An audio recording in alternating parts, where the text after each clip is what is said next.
tonight, a late-breaking, old-fashioned political bombshell. Speaker of the House Paul Ryan said in an interview just a short while ago that he is, in effect, not on board the Trump train. When CNN's Jake Tapper asked the Speaker if he'll back Trump in the general election, he said this. Well, to be perfectly candid with you, Jake, I'm just not ready to do that at this point. I'm not there right now. And I hope to, though, and I want to.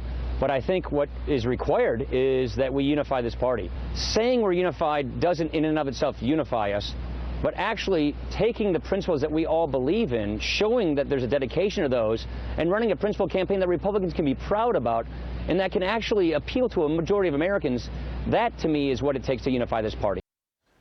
A source familiar with the Speaker's thinking explained his words this way to us a short time ago. The Speaker was not prepared to have to make a decision about what to say about Trump as the nominee this early. He thought he was going to have more time, but then Ted Cruz and John Kasich abruptly ended their campaigns quickly. Ryan and his advisors had about a day to think about it after Cruz got out.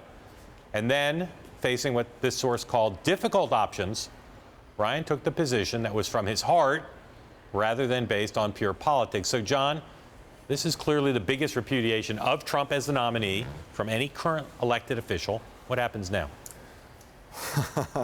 Well, we hinted at it in our cold open. I imagine that Trump is going to lash out at Paul Ryan, and that in and of itself will suggest reinforce the sense of how difficult Trump's challenge is here in trying to put this party together. I have to say, I'm sure Paul Ryan's being honest in what he's saying. The idea that they only had a day to think about it is kind of ridiculous. I mean, the idea that Trump was going to be the nominee, was on track to be the nominee, that he was going to have to grapple with this question of what might happen if Donald Trump was the nominee has been clear for weeks. And so if he's not been wanting to deal with that, he's been in denial, and he didn't serve himself well by not preparing for this better. I think it gives cover now to every member of the House, lots of other Republicans to say, sure, as a few other people have said, which is, I'm not for Trump yet, let's see how he does. I think Ryan is trying to use a little bit of stick and a little bit of carrot to say, hey, I'm open to being for the guy.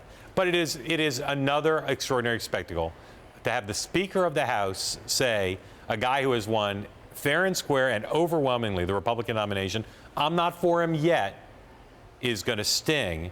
And again, is going to allow lots of people to have cover to not be for Trump, at least not yet. With a normal nominee, the strategy of what Ryan often does in situations like this, which is basically making people come and beg him. Beg me to be speaker. Beg me to do what you want. Beg me to be vice president.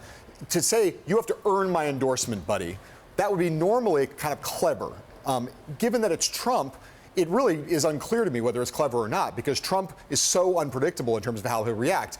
You know, I suggested before that I thought he may lash out at Ryan, and I think knowing Trump's temperament and the way in which he normally behaves, he very well might. But the idea that Trump is going to now toady up to Ryan, that may backfire if that's really what Ryan's trying to get to. Yeah. I don't see that in our future. They've had some conversations, and they've made some public comments back and forth that have been friendly, some less so. The reality is Paul Ryan cares about policy, and Trump's position on entitlements and trade, just to name two, well, yeah, make it very difficult for Ryan to say this guy should be our nominee. And I guarantee you, Paul Ryan is surrounded by people, including one who will be a guest on the show here tonight, who have been, to say the least, extreme Trump skeptics. Sure. And look, I mean, the idea, like, what is Trump going to do? I mean, there are these big policy items, and we have other friends in the media and other places, important conservatives, who listen to Trump and say, you know, if he doesn't change his posture on immigration, if he doesn't change his posture on the Muslim ban, you know, if he doesn't do something like that, it's going to be hard for me to support him. And I say that's a totally legitimate position to take, but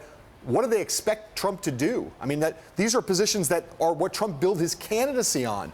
I mean, it's one thing to pivot in a general election toward the middle. It's another thing to repudiate the big headline, marquee policy proposals that made you so popular with a certain part of the party in the first place.